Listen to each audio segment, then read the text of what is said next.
보통 우리가 이제 예수님의 공생의 사역을 크게 세 가지로 구분을 합니다. 첫 번째, 제자 삼는 사역. 두 번째, 가르치는 사역. 세 번째, 고치시는 사역. 이렇게 이제 보통 세 가지로 구분을 하는데, 자, 예수님께서 이 공생에 제일 먼저 하셨던 사역이 바로 제자들을 삼으신 일이었죠.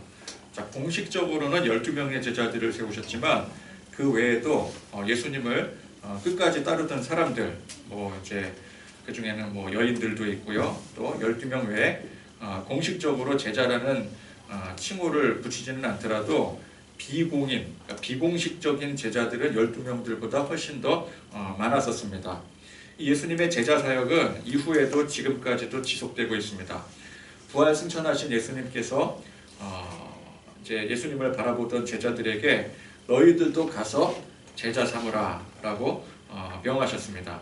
이 사명은 지금 우리에게도 똑같이 계승이 되어서 우리도 이제 나가서 열심히 예수님의 제자를 삼아야 되는 것이죠. 자, 둘째는 가르치는 사역입니다. 예수님께서는 공인 12명의 제자들, 그 외 비공인 제자들, 그리고 제자들 아니더라도 그때그때마다 수시로 예수님을 따르던 많은 무리들이 있지 않았겠습니까? 사람들에게 항상 어디를 가든 진리의 말씀, 이 천국 복음을 가르치셨습니다. 우리가 이제 앞서 배웠던 산상수훈의 말씀도 그 예수님의 가르치심의 사역이었던 것이죠. 예수님께서는 이 가르치시는 일에 굉장히 큰 비중을 두셨습니다. 여러분들 가지고 계신 성경책에 보면은 신약 성경에는 특히 이제 사복음서에 예수님의 말씀 부분이 색깔 구분이 되어 있습니다. 그죠? 그렇지 않은 성경책 혹시 요즘에 가지고 계신 분 있습니까? 자, 색깔 구분이 되어 있는데 사복음서 이렇게 쭉 여러분 넘기다 보면은 검정색보다 빨간색이 더 많은 것 같아요. 그죠? 빨간색 투성이입니다. 그러니까 예수님의 말씀을 구분한 이 빨간색이 무엇을 의미하는 것입니까? 바로 예수님의 가르침이죠. 그러니까 예수님께서는 굉장히 많은 가르침을 우리에게 주셨더라는 거예요. 그러니까 예수님의 입에서 나오는 그 한마디 한마디가 주옥 같은 가르침이신 것이죠. 이 가르침의 사역도 예수님에 대해서 끝난 게 아닙니다. 예수님께서 승천하셨다고 해서 예수님의 가르침은 그것으로 끝이다. 그게 아니라 이후로도 이제 발전하고 이것이 가르침이 집대성이 되어서 신약의 교리가 만들어지고요. 지금까지도 이 예수님의 가르침을 바탕으로 한 이 기독교 교리를 성도들에게 가르치고 또 세상에 선포하고 있는 것입니다. 예수님께서는 이 가르침을 결코 제한하지 않으셨습니다. 우리도 이 복음의 가르침을 받았으면 똑같이 나가서 다른 사람들에게, 아직 이 복음을 알지 못하는 다른 사람들에게 전하고 가르쳐야 되는 것입니다. 땅끝까지 이르러 무엇을 하라고 명하셨어요? 주님의 증인이 되라고 말씀을 하셨습니다. 주님의 증인으로 이 가르침을 우리도 그대로 가르치라고 명하신 거예요. 자, 그러면 목사만 가르치는 게 아닙니다. 선생님만 가르치는 게 아니에요. 목사에게 가르침을 받았으면 가르침을 받은 여러분들도 각자의 삶에 나가서 또 열심히 가르치고 전해야 되는 것입니다. 세 번째는 고치는 사역이었습니다. 예수님께서 이제 입을 여셔서 하신 모든 말씀이 진리의 가르치심이었다면은 예수님께서 행하신 대부분의 행동이 사람을 고치는 일이었습니다. 예수님께서 이제 직접 사람들을 찾아가셔서 고치기도 하셨지만 또 많은 사람들이 예수님께로 직접 나와서 찾아오면 또 고침을 받기도 했습니다. 이 고침을 받았다라는 게 뭘 의미하는 것입니까? 왜 고침을 받아야 되죠? 그 대상이 망가져 있기 때문에. 그러니까 고침을 받는다라는 것은 그 대상이 이미 망가져 있다라는 뜻입니다. 우리 인간은요, 참 잘 망가져요. 참 잘 망가집니다. 뭐만 하면은 망가져요. 근데 여러분, 세상에서 제일 완벽한 존재가 무엇일까요? 여러분, 세상에서 제일 완벽한, 제일 복잡하고 제일 완벽한 존재가 사람 아닙니까? 사람? 여러분, 사람보다 완벽한 존재 보셨나요? 우리 인간이 제일 완벽한 존재예요. 세상에 우리 인간만큼 정교하고 섬세하고 완전한 게 없습니다. 한 사람의 이 생명의 신비를 들여다보잖아요. 그러면요, 그 사람에게서 우주를 볼 수가 있어요. 이를 연구하는 학문을 뭐라 그래요? 양자역학이라고 하죠. 양자역학. 이 양자역학적으로 보자면은 물론 이제 우리가 저 밖으로 저 하늘 너머로 광활하게 뻗어 있는 것, 그걸 우주라고 하지 않습니까? 근데 우리의 생명을요 안으로 반대로 이제 그 천문과학은 이제 밖을 보는 거잖아요. 근데 양자역학은 안을 들여다보는 거거든요. 우리 생명을 안으로 깊이 들여다보면은요 그 안에 또 다른 우주의 세계를 볼 수가 있는 거예요. 우리 인간이 우주라는 겁니다. 그만큼 광활하다라는 거예요. 그런데 이렇게 완벽한 존재인데 그렇게 잘 망가질 수가 없어요. 완벽한데 왜 이렇게 망가지는 거야? 쉽게 생각하시면 돼요. 우리 이제 일상에서 사용하는 이제 물건들, 도구들을 보면은 구조가 간단할수록 잘 안 망가집니다. 그죠? 단순할수록 안 망가져요. 그러나 복잡하면 복잡할수록 망가지기도 잘 망가져요. 자동차도 보시면은요, 자동차도 그냥 딱 시동 걸면 굴러가게만, 딱 굴러가는 용도로만 만들어 놓은 자동차. 그걸 이제 보통 무슨 옵션이라 그래요? 깡통 옵션이라 그러죠. 자동차, 그 급의 자동차에서 가장 저렴한 자동차. 그 자동차는 굴러만 가요. 뭐 기어도 이제 수동으로 조작을 해야 되고요. 의자도 다 수동으로 조작해야 되고, 뭐 통풍 시트, 열선 시트 이런 거는 뭐 있으면 사치입니다. 이런 거 당연히 없습니다. 그런 차는 잘 안 망가져요. 100만 킬로를 타도 멀쩡한 차들이 수두룩합니다. 그러나 고급 자동차는 뭐예요? 모든 그 안에 차에 장비들이 전자장비가 되어 있고, 그러니까 굴러가는 거 외에 다른 기능들이, 모든 기능들이 다 집대 성립되어 있어요. 이게 자동차인지 컴퓨터인지 아니면은 이게 자동차인지 아니면은 뭐 호텔 응접실인지 모를 정도로 화려하고, 그러니까 이제 자율주행도 단계별로 있는데 최고 단계로 들어가고, 내장재도 최고급 가죽으로 내장이 되어 있고, 그런 차들이 보통 보면은 고장이 잘 납니다. 고장이 잘 나요. 여러분, 급발진이라는 게 수동 깡통 옵션 차에서 나는 게 아닙니다. 오토매틱, 전자장비들이 가득 들어차 있는 차들이 급발진 비율이 훨씬 높아요.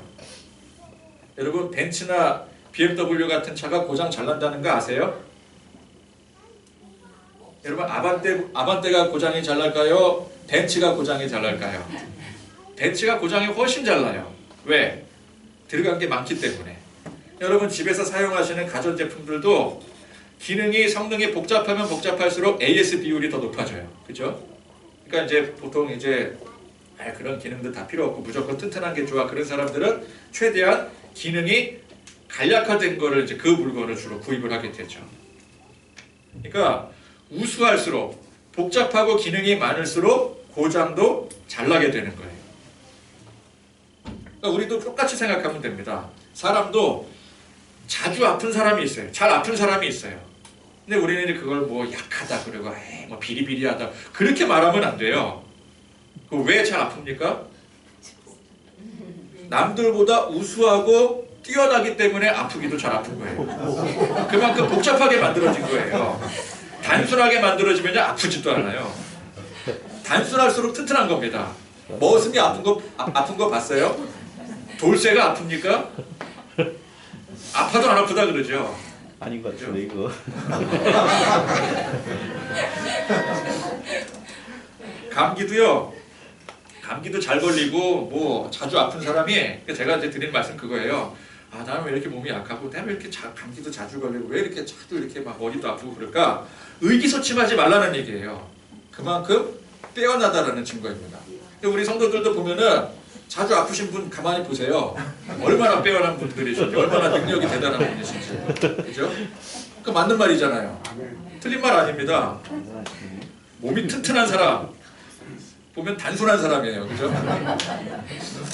또 나이 들면 아픈 게 정상입니다. 왜? 오래 썼으니까요. 어떤 물건이든 오래 쓰면 오래 쓸수록 고장률이 높아지게 돼요. 사람도 마찬가지입니다. 오래 썼으니까 고장도 잘 나는 거예요. 그러니까 망가질 정도로 오래 썼고, 그러니까 그렇다라는 건 뭐예요? 그만큼 잘 썼다, 그 뜻 아니겠습니까?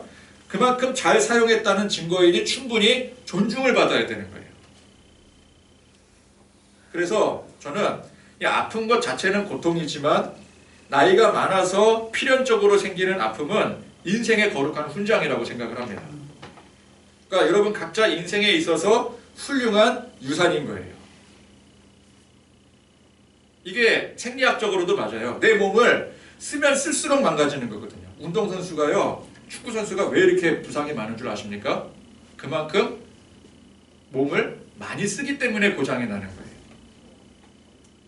축구선수들이 설렁설렁하면 고장도 안 나요. 부상도 안 당해요. 그러나 막 그 전방으로 막 침투에 들어가고 막 계속 막 패스 찔러주고 막 전력 질주하고 그런 선수들이 고장이 나는 거예요. 그만큼 뛰어난 거죠. 그 예전에 그 브라질에 호나우두라는 선수가 있었어요.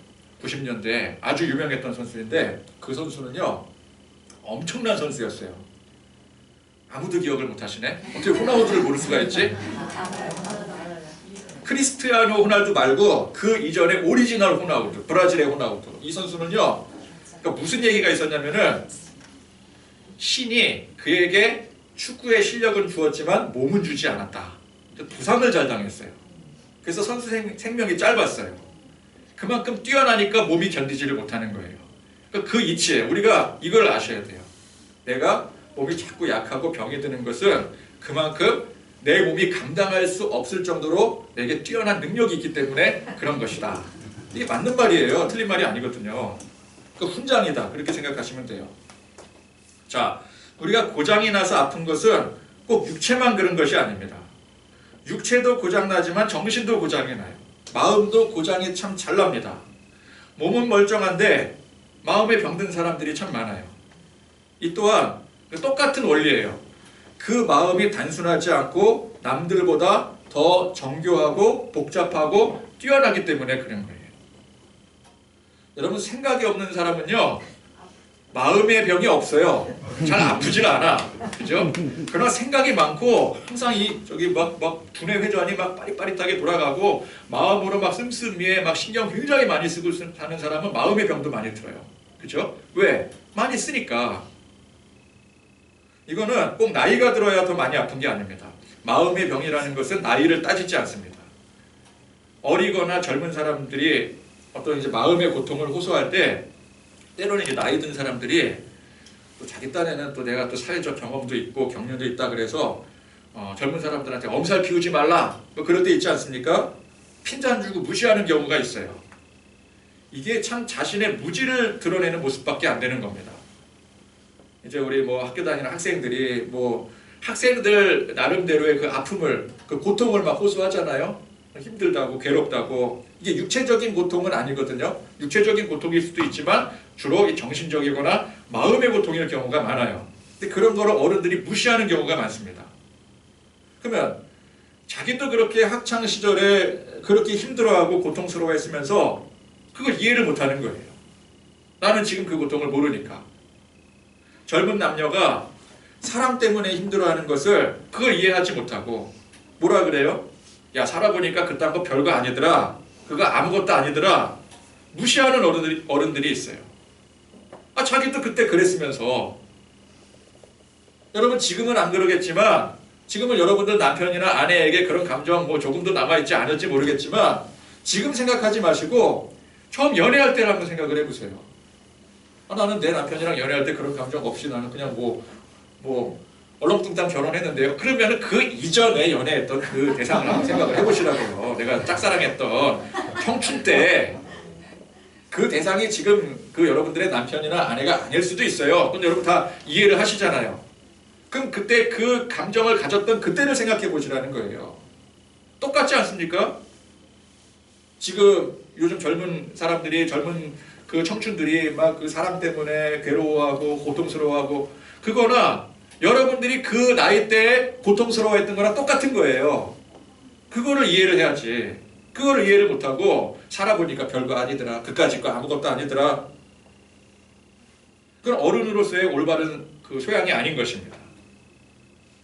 남자들 여러분 다 군대 갔다 오신 분들 군대 갈 때 다 죽을 것 같이 괴로우셨잖아요. 그죠? 씩씩하게 갔다 오셨습니까? 설마? 그런데 요즘 젊은 그 남자들 보면서 야 요즘 군대가 뭐 군대냐? 라고 뭐 군대 부심을 부리잖아요. 자기는 뭐 막 씩씩하게 갔다 온 것처럼. 그거는 그저 나 꼰대요 라고 스스로를 광고하는 것밖에 되지 않는 거예요. 육체의 병이나 마음의 병이나 나이가 들으나 어리나 젊으나 아프고 고통스러운 것은 똑같은 것입니다. 우리 예수님은 그런 우리의 아픔을 잘 아셔요. 누구보다 잘 이해하십니다. 야 젊은데 그까짓 게 뭐가 아프다고 그러냐. 젊을 때는 뭐라 그래요? 뭐 돌을 씹어도 뭐 소화가 된대요. 말이 되는 소리를. 아니야. 돌을 씹는데 어떻게 소화가 돼? 뭐 그 사람입니까? 아니면은 뭐 소입니까?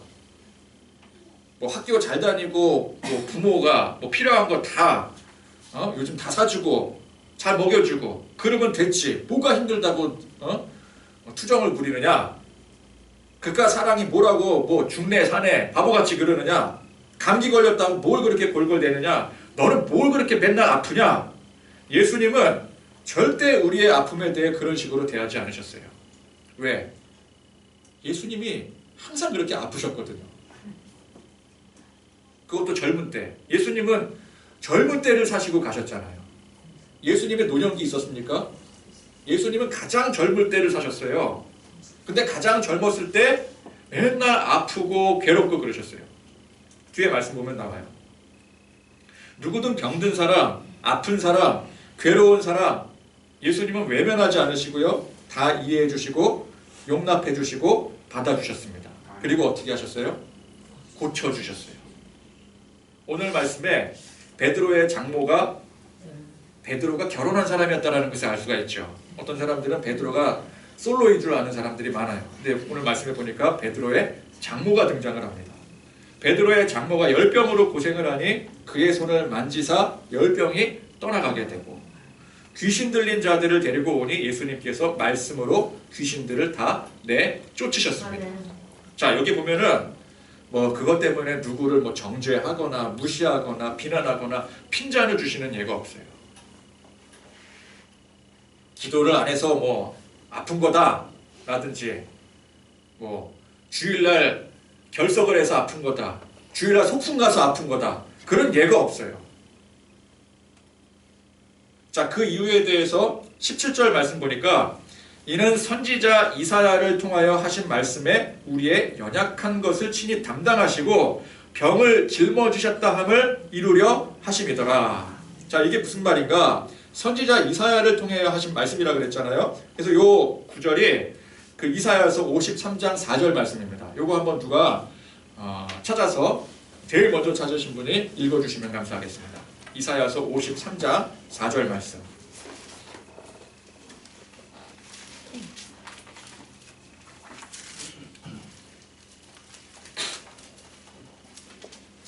그는 실로 우리의 질고를 지고 우리의 슬픔을 당하였거늘 우리는 생각하기를 그는 징벌을 받아 하나님께 맞으며 고난을 당한다 하였노라.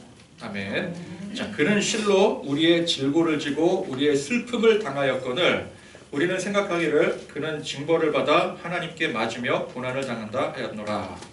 자, 이 바로 이사야서 53장 4절에 이 말씀하신 바대로 우리의 연약한 것을 예수님께서 친히 담당하시고 그 병을 짊어지시게 하기 위해서 예수님께서 그렇게 행하셨더라는 거예요. 자, 이 장면은 예수님의 그 외적인 형상에 대해서 사람들이 평가하는 장면입니다.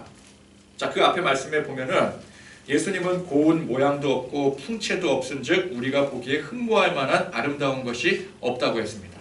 외적으로 흠모할 만한 것이 아름다운 것이 아무것도 없을 정도로 참 이 피골이 상접하고 이 병든 기색이 막 역력하고 삐쩍 말라서 키는 여기 나오지 않은데 보통 우리가 생각할 때 예수님은 키가 크셨다고 보통 생각을 하잖아요. 근데 그건 잘 모르겠고 아무튼 외적으로 흠모할 만한 게 아무것도 없는데 또 53장 4절을 보니까 질고를 지고 슬픔을 담당하였고 그게 어떤 영적인 그런 모습을 묘사한 게 아니라 육체적으로 드러난 모습, 실질적으로 드러난 모습을 묘사한 거예요. 그 사람들이 어떻게 생각했다고요? 징벌받은 거다. 하나님 앞에 벌받아서 저런 거다. 그러니까 얼마나 처참한 모습입니까? 맨날 감기 걸려 있고 맨날 머리 아프다 그러고 배 아프고 배탈 나고 가만히 서 있지를 못하고 맨날 누워 있어야 되고 그랬던 신세대라는 거예요. 그럴 때 사람들, 잘 모르는 사람들이 볼 때 어떻게 생각을 하겠어요? 저 하나님 앞에 벌 받았다. 그렇게 생각할 정도로 엉망진창이었더라는 거예요. 그러니까 예수님은 모든 것의 초월적인 초인간이 아니셨습니다. 병을 고치시고 죽은 사람까지 살리시는 만큼 자신은 뭐 질병이 조금도 틈타지 못하는 그런 완벽한 신체에 아무런 고통도 느낄 수 없는 그런 존재가 아니라 누구보다도 병약하고 자주 아프시고 그래서 고통도 누구보다 잘 느끼는 약하고 초라한 사람의 모습이었더라는 거예요. 그러니까 다른 사람의 병은 고치면서 정작 자신의 병은 못 고치는 상황인 겁니다. 그래서 예수님은 누구보다도 연약한 사람, 병든 자, 고난당한 자의 심정을 잘 아시는 거예요. 젊은 사람의 고통을 잘 아세요. 왜? 예수님이 젊으시잖아요. 그렇죠? 내가 약한 만큼 약한 사람의 심정을 누구보다 잘 아는 거예요. 그러면 집안에 부모가 강골이거나 부모가 연세가 되셨는데도 불구하고 생전 아픈 일이 없어. 그 정도로 강골이에요. 그리고 막 심성이 굳건합니다. 어지간한 일에 마음이 흔들리지 않아요. 멘탈이 굉장히 훌륭해요. 그러면요, 그 집안에 자녀들이 피곤합니다. 자녀들이 피곤해요. 왜? 농담이 아닙니다. 정말 그래요. 자녀가 아프고 힘든 걸 그 부모가 이해를 못하기 때문에 그래요. 왜? 나는 아파보지 않았으니까. 이게 뭐가 아파? 난 얼마든지 굳건히 견디고 일어나는데 감기? 야, 나가서 찬물에 샤워해봐. 감기 뚝 떨어져. 근데 그 골골대는 자녀는요, 나가서 찬물로 샤워하면 큰일 납니다. 자기 기준으로 얘기를 하는 거예요. 내가 아파보지 못했으니까 그런 거예요. 아픈 사람의 그 심정을 모르는 거예요. 어렸을 때부터 엘리트 코스 받은 그 코스를 밟은 사람이 인류대 출신 부모들, 특히나. 그죠? 근데 내가 자녀를 낳아놨는데 자녀도 똑같이 공부를 잘하고 인류대 가면은 뭐 그런 문제가 뭐 별로 안 생기겠죠. 그런데 이상하게 이게 누구 자식인지 공부를 더럽게 못하는 거예요. 아니 우리 양 부부가 다 인류대 출신이거든요. 집안이 다 빵빵하고 막 그럽니다. 뭐 박사에 막 의사에 막 변호사에 막 이러고 있어요. 근데 정작 낳은 내 자식이 꼴통인 거예요. 그럴 수 있어요, 없어요? 충분히 그럴 수 있습니다. 유전적으로 그럴 수 있어요. 그럴 때 공부 못하고 사고치는 그 자녀를 그 부모는 절대 이해를 못합니다. 그죠? 그러니까 주워온 자식이라고 생각을 해요. 서로 남편, 아내 서로를 의심합니다. 바람 폈지? 막 이러면서. 제가 신학대학원 들어가고 이제 또 들어갈 때도 그랬고요. 나중에 목사 안수 받을 때도 그렇고 이제 보니까 일반 4년제 대학을 나왔거나 세상 경험이 풍부한 사람이 더 각광을 받는다라는 사실을 알게 되었어요. 왜 그러냐? 세상 맛을 보거나 세상 경험을 해봤던 사람이 목회도 더 잘할 수 있을 거라는 이유에서였어요. 그러니까 어릴 때부터 교회에서 자라고 한 번도 말썽 일으킨 적 없고 부모님 따라서 또 이제 교회 뭐 어르신들 따라서 맨날 교회 나와서 새벽부터 나와서 기도하고 그리고 학교 갔다가 돌아와서 또 교회 들려서 또 기도하고 돌아가고 그렇게 한 번도 말썽 없이 그렇게 가다가 나중에 신학교로 바로 직행을 해서 거기서 이제 오로지 바른 생활, 바른 신앙만을 유지했던 사람은 세상 죄에 젖어서 방황하는 탕자의 심정을 이해하지 못한다는 것입니다. 그러니까 예수님께서 낮고 천한 인간의 몸으로 오셨고 그 중에서도 더 낮은 모습으로 마구간에서 태어나셨잖아요. 또 삶의 과정도 누구보다 병약하고 질고를 많이 겪으심으로 그런 연약한 사람들의 모습, 그 연약한 사람들의 그 심정을 누구보다 더 잘 이해하시는 것입니다. 예수님께서는 항상 보시면 이해하시고 불쌍히 여기시고 긍휼히 여기심으로 고쳐주시는 거예요. 그러니까 우리도 무조건 강하고 무조건 다 잘하고 뭐 성공하고 이런 게 중요한 게 아닙니다. 내가 강하고 잘하기 때문에 오히려 놓치는 중요한 것들이 많이 있어요. 그러면 그 강하고 잘하는 게 그게 결코 좋은 게 아닙니다. 내가 강하고 잘하기 때문에 그로 인해 오히려 내 자녀가 힘들어한다면 적어도 그 자녀에게 그 부모의 능력은 아무 의미가 없고 소용이 없는 거예요. 목사가 혼자 거룩하고 혼자 완벽한 만큼 성도의 아픔과 연약함과 실수를 용납하지 못한다면 그 거룩함이 그게 다 무슨 소용이 있겠어요. 그 아시시의 성자 프란체스코가 제자들과 금식을 선포했답니다. 금식을 선포하고 여러 날이 지났어요. 어느 날 이 제자들과 시장을 거닐고 있는데 그 같이 금식하는 그 제자 중에 한 사람이 너무 배가 고픈 나머지 눈이 돌아가 버린 거예요. 시장이니까 얼마나 먹을 게 많이 있겠습니까? 거기에 이제 김이 모락모락 나는 죽 한 그릇을 갑자기 자기도 모르게 덥석 집더니만 그냥 눈 깜짝할 새에 그냥 후루룩 먹어버린 거예요. 먹어 치워버렸어요.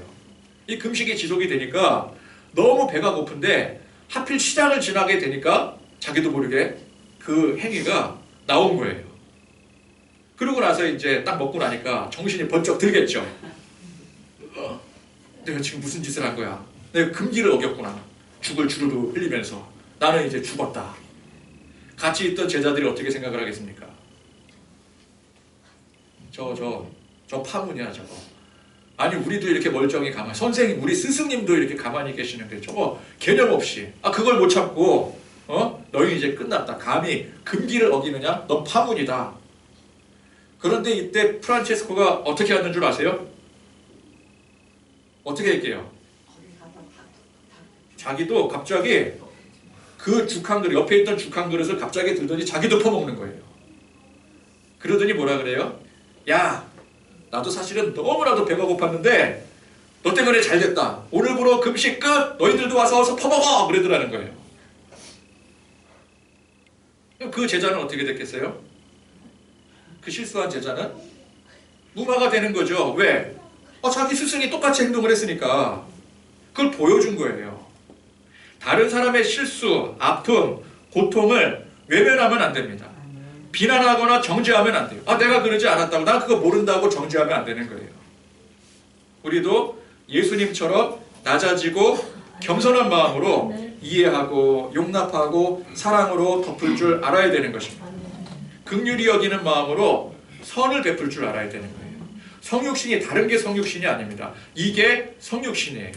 우리도 그 사람의 수준으로, 우리도 아이들의 눈높이에 맞춰서, 나는 어른이지만, 나는 세상 경험도 많고, 나는 똑똑한 사람이지만, 그러나 나보다 덜한 사람을 위해서, 아직 그 경험을 못 해본 사람을 위해서, 아직 연약한 사람을 위해서 눈높이를 낮추는 거예요. 예수님이 그렇게 하신 게 바로 성육신입니다. 자, 이 예수님의 고난에 대해서 더 깊이 들어가면 이는 곧 우리의 허물과 죄악 때문입니다. 자, 이사야서, 앞에 읽었던 이사야서 53장 그 4절에 이어서 계속된 말씀이 이제 5절에서 6절에 보면은 그가 찔림은 우리의 허물 때문이요 그가 상함은 우리의 죄악 때문이라. 그가 징계를 받음으로 우리는 평화를 누리고 그가 채찍에 맞음으로 우리는 나음을 받았도다. 우리는 다 양 같아서 그릇 행하여 각기 제 갈 길로 갔거늘 여호와께서는 우리 모든 죄악을 그에게 담당시키셨도다. 자, 하나님의 아들이신 예수님께서 왜 인간의 몸으로 성육신 하셔야 되었습니까? 예수님께서 연약한 몸과 질병과 고난의 삶을 통해서 우리의 인간의 아픔을 깊이 이해하시기 전에 애초에 예수님께서 우리 인간의 연약한 몸을 왜 입고 내려오셔야 됐었을까요? 그 본질은, 그 근본은 우리의 허물과 죄 때문입니다. 애초에 죄가 없었다면 예수님께서 연약한 몸과 고난의 삶을 몸소 체험하실 필요도 없으셨고요. 아예 애초에 인간의 몸으로 이 땅에 성육신하여 내려오실 이유도 없었죠. 그러니까 우리 인간의 연약함의 본질은 바로 죄에 있는 것입니다. 죄가 하나님과 우리와의 관계를 끊어버리고 그 순간부터 이 죄의 저주가 뿌리 깊게 내려지게 되었어요. 아픔이 생기고 고통이 생겨나고 누구도 육체의 아픔과 고통, 이 삶의 고난의 문제에서 자유로울 수 없게 되었습니다. 인간은 누구나 이 문제에서 자유로울 수가 없어요. 여러분, 몸이 다른 사람보다 건강하다고 해서 그 사람의 몸이 완벽하다는 뜻이 아닙니다. 그 자랑하던 건강이 한순간에 훅 가게 되어 있습니다. 그게 일찍 찾아오느냐 조금 늦게 찾아오느냐 그 차이일 뿐이에요. 아무리 멘탈이 강하고 심지가 마음이 굳은 사람이라도 그게 완벽한 게 아닙니다. 다른 사람의 어떤 상황에 비해서 강하다 뿐이지 그 강하다라고 하는 수준을 넘어서게 되면은 멘탈이고 굳센 심지고 뭐고 다 소용이 없게 돼요. 그러니까 정신력이 강한 사람이나 약한 사람이나 그 차이가 사실은 백지장 한 장 정도밖에 되지 않는 거예요. 여러분, 자녀에게 완벽한 부모, 성도에게 완벽한 목사라고 정말 완벽한 사람이겠습니까? 상대적으로 그렇게 보일 뿐 그 어느 누구도 완벽한 사람은 존재하지 않습니다. 육체나 마음이나 정신에 관해서는 남들보다 우수한 사람이 있기도 하고 부족한 사람이 있을 수도 있어요. 그러나 영적인 모든 것을 포괄하는 토탈, 이 영적인 부분에 관해서는 모두가 사실은 공평한 것입니다. 누구도 이 죄의 문제를 해결할 수가 없는 거예요. 그래서 우리는 모두가 예수님께 나와야 됩니다. 아멘. 병들거나 문제 생겼을 때만 나가는 게 아니라 병든 사람, 귀신 들린 사람, 문제 생긴 사람도 예수님께 나아가지만 몸 건강이 멀쩡한 사람, 삶에 큰 문제가 없는 사람, 정신과 마음이 건강한 사람도 똑같이 예수님께 나아가야 돼요. 아멘. 우리가 약하고 강한 것은 사람들끼리의 그 상대적인 평가인 것이지 절대적인 기준으로 볼 때는 누구나 똑같이 약하기 때문에 그래요. 앞서 제가 말씀드린 바와 같이 인간은 참으로 약한 존재입니다. 참 잘 망가지는 존재예요. 여러분, 자동차가 10만 킬로도 못 타서 폐차시키는, 잘 고장이 나서 폐차시키는 차가 있는가 하면은 100만 킬로도 거뜬히 버티는 차가 있습니다. 그러나 그 어떤 자동차도 200만, 300만, 1000만 킬로까지 타는 차는 없어요. 그죠? 그러니까 100만 킬로를 타느냐, 아니 10만 킬로를 타느냐, 아니면 최장 100만 킬로까지 타느냐, 그런 차이는 있을지언정 고장 안 나는, 아예 고장이 안 나는 차는 없어요. 아무리 강해도 한계가 분명히 존재하는 것입니다. 그런 면에서 인간은 누구나 공평한 것이죠. 예수님께서 이 땅에 오신 이유는 우리의 이 근본적인 죄의 문제를 해결하시기 위해서였습니다. 그러니까 우리를 공감하시기 위한 이유로 그 중에서도 더 연약한 인간의 몸을 입고 사시기도 하셨지만, 그러니까 예수님께서 건강한 몸으로 오실 수도 있는 거잖아요. 그죠? 그리고 귀족의 어떤 그 삶으로 오실 수도 있는 거잖아요. 그런데 특별히 아픈 몸, 연약한 몸, 그리고 낮고 천한 몸으로 오신 이유가 그러니까 우리의 연약한 사람들의 그 마음을, 그 삶을 공감하시기 위해서 그렇게 오시기도 하셨지만, 궁극적으로는 우리의 죄를 해결하시기 위해서 인간의 몸으로 오신 거예요. 그래서 예수님의 병고침 혹은 귀신 축사 사역이 당장에는 그 사람의 어떤 육체의 아픔과 또 고통을 충분히 이해하시고 불쌍히 여겨주셔서 고쳐주시기 위함이기도 하지만, 근본적으로는, 본질적으로는 뭐예요? 우리 모든 사람에게 있는 영적인 질병, 영적인 아픔과 고통을 완전하게 고쳐주시기 위한 사역인 것입니다. 아멘. 그래서 예수님의 모든 기적의 사역들이 거기서 끝나는 게 아니잖아요. 병을 고치고 끝나는 게 아닙니다. 항상 예수님은 그 이상을 하셔요. 죄사함의 권세로 나가십니다. 그 당사자의 영혼의 진정한 해방으로, 구원으로 가게 되는 거예요. 결국 이 병고침과 귀신 축사 사역을 비롯한 모든 예수님의 사역들이 마지막에는 십자가의 희생과 부활로 연결이 되어지게 되는 것입니다. 그것으로 완성이 되어지는 거예요. 자, 뒤에 마태복음 11장 28절에 수고하고 무거운 짐진 자들아 다 내게로 오라, 내가 너희를 쉬게 하리라. 자, 오늘 말씀에 병들어 괴로워하는 베드로의 장모나 귀신 들린 많은 사람들만이 수고하고 무거운 짐진 자들이 아닙니다. 우리 모두가 주님 보시기에 수고하고 무거운 짐진 자들인 거예요. 나는 괜찮다, 나는 잘 감기도 안 걸리고 난 튼튼하다, 그래서 나는 수고하고 무거운 짐이 없는 사람이 아니라는 거예요.